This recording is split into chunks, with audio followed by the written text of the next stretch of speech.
Welcome to the podcast where relationships, confidence, and determination all converge into an amazing, heartfelt experience. This is Speaking from the Heart.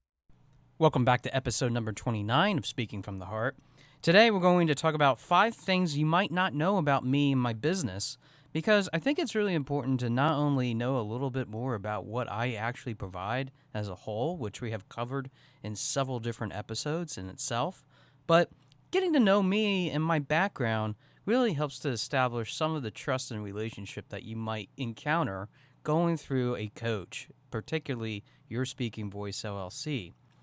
Now, I have to also say, to preface this, that it isn't just about what I provide as a whole, but what you're willing to do to provide yourself with the opportunities to really help yourself get to that next level, which we've been consistently talking about in numerous episodes, not only with my monologues, but also with my guests. But I think that it's really important to not distinguish between what one coach can do over another, especially as I go through my top 5 things that are about my business and myself. Coaches are different people of all shapes and sizes, and also have a repertoire of different types of things that they provide. And I always say to my clients that if I'm not a good fit, I'm always going to find someone or help them find someone that will help them meet their goals. Whether they have asked for it or not, it's really important that I provide that sort of level of accountability and opportunity so that they're able to get to where they need to go. Kicking off my list then for number 1, coaching is not simply about helping others achieve their goals or overcome problems. I think that we always say that we need to do goal setting or even need to overcome the things that might be challenging. But I think that oftentimes people read into some of the things that we often provide as a coach, thinking that we are trying to solve what clients are going through. And I think that's really important. But I also think it's important to just have a level playing field when it comes to understanding what you might be going through, which is why we go through the conversation of helping yourself and achieve what is really necessary to move forward.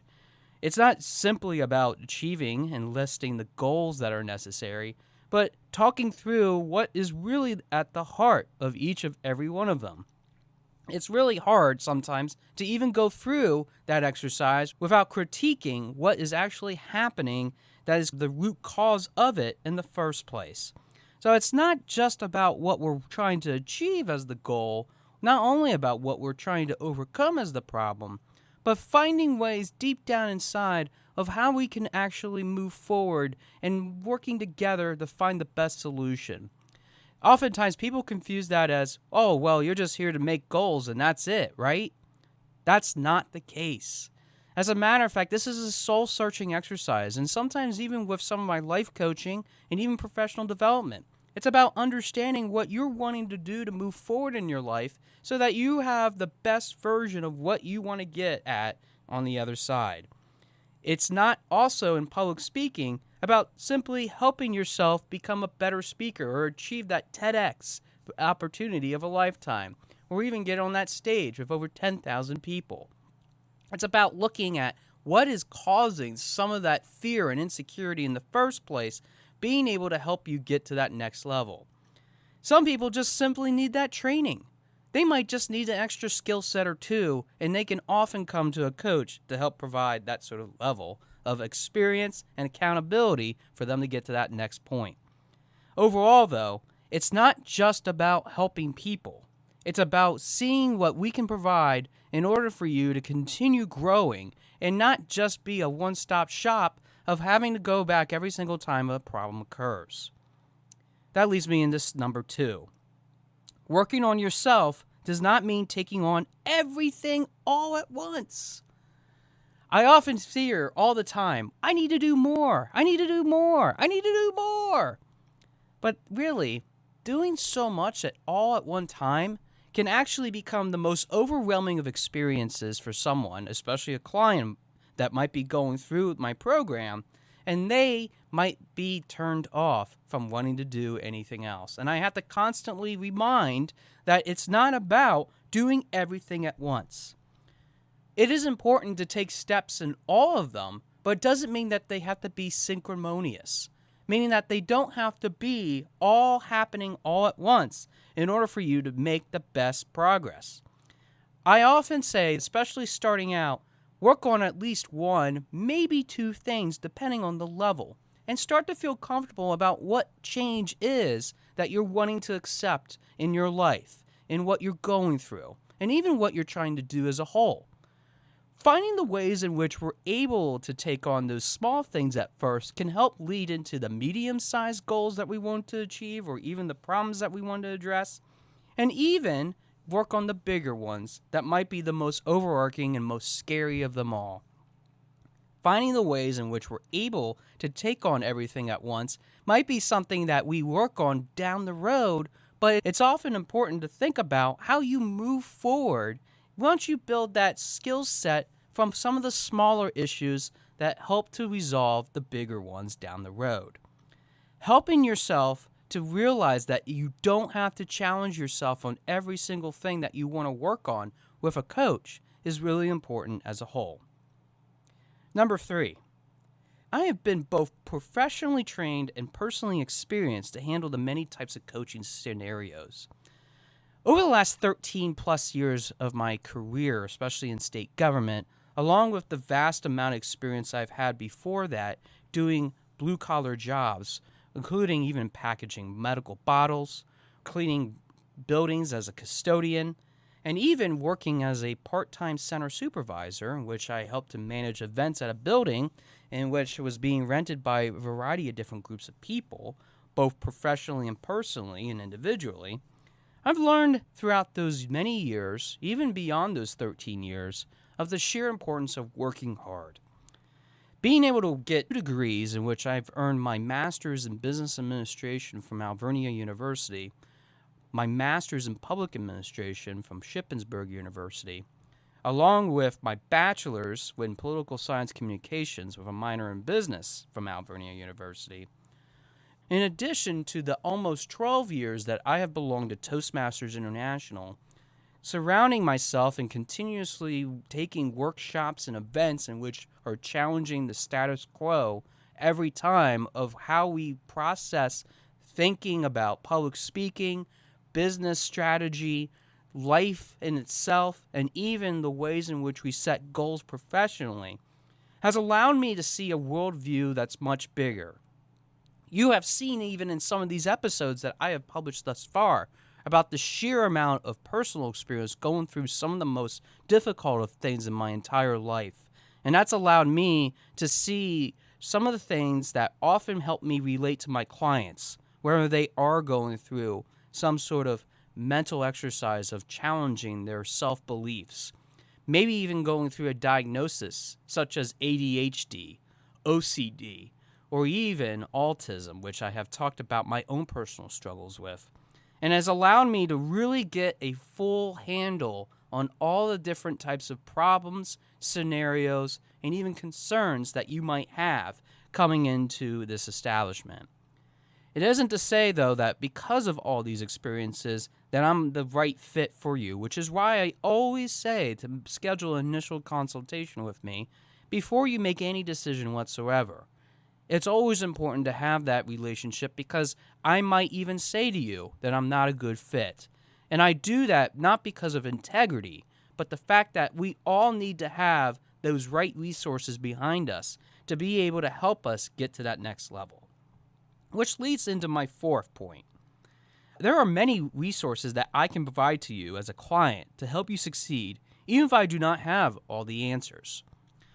Throughout all those years in which I've been able to be trained not only in government, but also nonprofit administration, including even sitting on the board of an organization called the Shalom House, based in Harrisburg, Pennsylvania,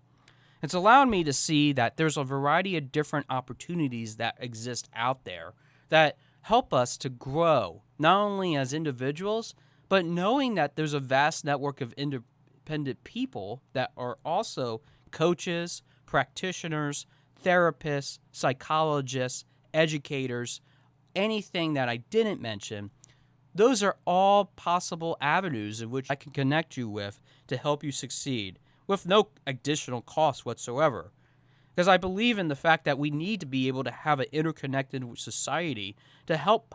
point people that might not know where exactly to go to find the answers, especially with the wealth of information that's available nowadays. It's easy to Google someone and to be able to find what they're about by getting ratings, information about what the prospective owner is that is trying to get your services, but also helping to understand that maybe you might not have all those answers yourself. Being able to find additional connections through the resources and the growth that you can provide yourself by connecting with someone that knows someone else through a word of mouth experience, or even personally experiencing the character and the determination of what they're able to do, can help you create some of those best successes in addressing some of those resources that you might need. The last thing, in which we're going to talk about in a future episode more in depth, is that coaching should not be viewed as a luxury, especially if everything is on the line for yourself and your business, which is my fifth and final point.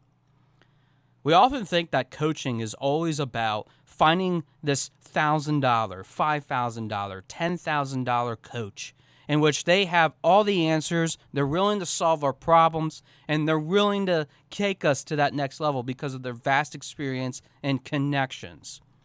Sure, some of that might be actually relevant, but some of those coaches are actually making a living on their own and charging that $1,000, $5,000, $10,000 might be the ability for them to feed their family, be able to run their business effectively, but more importantly, invest in themselves with the resources that they have available through the vast network so that they can continue to provide a high-level quality experience each and every time a client comes through the door. I always believe in the value that someone brings in themselves, and I always say that it's important to make sure you know your self-worth. And that goes to even what we talk about with coaching, in which we need to think about not just as it is as a luxury, but thinking about how you can actually help yourself by going through all the different things that might be life-changing, that might create $10,000, $50,000, $100,000 a year, probably even more, just because you started to see a coach and they're helping to see you get to that next level. It's almost like putting a self-investment in yourself without spending and committing yourself to a 4-year program. For me, it's about understanding what value you want to add to yourself and also understanding how you want to get to that next level so that I can customize a proposal to your specification, particularly if it's something that might be very minor or might be very major. It's about understanding also what you might need to achieve in order for you to get to that next opportunity that's down the road. I think that we always have some opportunity in itself to experience this, especially if you have to put everything on the line. Don't think of coaching as just a luxury, especially with what I provide or even what other coaches provide, because it's actually a way that we can engage with ourselves and the ways in which we interact with the world. If we start to think of coaching as a luxury, we will never be able to grow that mindset from where we are at currently and moving it to the next level. That's why it's so important to get to know not only the coach that you work with that might be helping you to provide that opportunity, but it's also to ensure that you are not living in a life full of fear, insecurity, grief, or any other sort of problem that might be laced within your organization. These 5 things that I mentioned in this episode, coaching not simply being able to help others achieve their goals or overcome problems, working on yourself does not mean taking on everything all at once, being both professionally trained and personally experienced to handle many types of coaching situations, having many resources that I can provide to you as a client to help you succeed, even if I don't have all the answers. And finally, coaching not being viewed as a luxury, especially if everything is on the line for yourself and your business, are just the stepping stones to having a broader conversation about what I am and what this business is all about. I have shared in countless episodes before this about the importance of just being able to listen, to grow, to be able to take yourself to that next level, which I've even defined what my business is with its values and even the mission of what we're able to do. And what my personal struggles have been so far, getting to this point, have been something that have defined even me and have grown me to become who I am today. It's true. We all stand in front of a door of opportunity, in which I mentioned recently in an episode featuring Matthew Rhoda. But in that context, although I can't really go into detail right now, which I would love to in a future episode, I will say that because of all the experiences that I've been able to garner through my life and through all the different types of opportunities that have been blessed in my life, I want to pave the road forward for you, my future potential client. I know you have what it takes to be able to take it to that next level. And I'm willing to have that conversation with you so that you're able to see that best version of yourself, because you do have a voice in this ever-changing world. And I want to give you the relationships, confidence, and determination that I've been blessed with so that you have the opportunity to have your speaking voice be heard. I can't wait to hear from you, because I think that it's really important to not only start you on that journey, but to take you to the stars, wherever they might be. Thanks for listening to episode number 29 of Speaking from the Heart, and I look forward to hearing from your heart very soon. Thanks for listening. For more information about our podcast and future shows, search for Speaking from the Heart to subscribe and be notified wherever you listen to your podcasts. Visit us at www.yourspeakingvoice.biz for more information about potential services that can help you create the best version of yourself. See you next time.